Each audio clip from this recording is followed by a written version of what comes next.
Hello guys, welcome back to my YouTube channel. मेरा नाम है अजय, मैं पुणे में रहता हूँ। बस बल्कि ब्लॉग करने का आज मन ही नहीं था बिल्कुल भी, फिर भी सोचा थोड़ा बहुत ब्लॉग करता हूँ। मैंने आया था उस ग्राउंड में, कल जिस ग्राउंड में आया था ना, आज भी उसी ग्राउंड में मैंने आया था।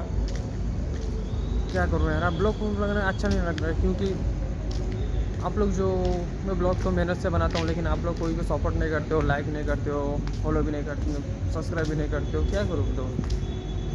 आज अगर कुछ भी नहीं हुआ ना, कल से मैं ब्लॉग बनाना ही छोड़ दूँगा। इतना मेहनत का पानी कर रहा है बेकार में। फिर मेरा टाइम तो हो गया, फिर मैं जाता हूँ ड्यूटी पे। आज थोड़ा लेट हो गया, मेरे दोस्तों से मिलने के लिए लेट हो गया, आप लोगों के लिए ब्लॉग बनाने के लिए भी लेट हो गया। मैं ज़िंदगी बहुत बेकार ही चल रही है, क्या बताऊँ मैं। काम की प्रेशर है, छुट्टी नहीं मिलती है, गाँव जाने का मन कर रहा है, उसके बाद ऊपर भयंकर गैस भी नहीं है, चूल्हा से सब कुछ खाना बनाना पड़ता है। हम सेफ लाइफ के यही प्रॉब्लम हो जाता है, क्या बोले।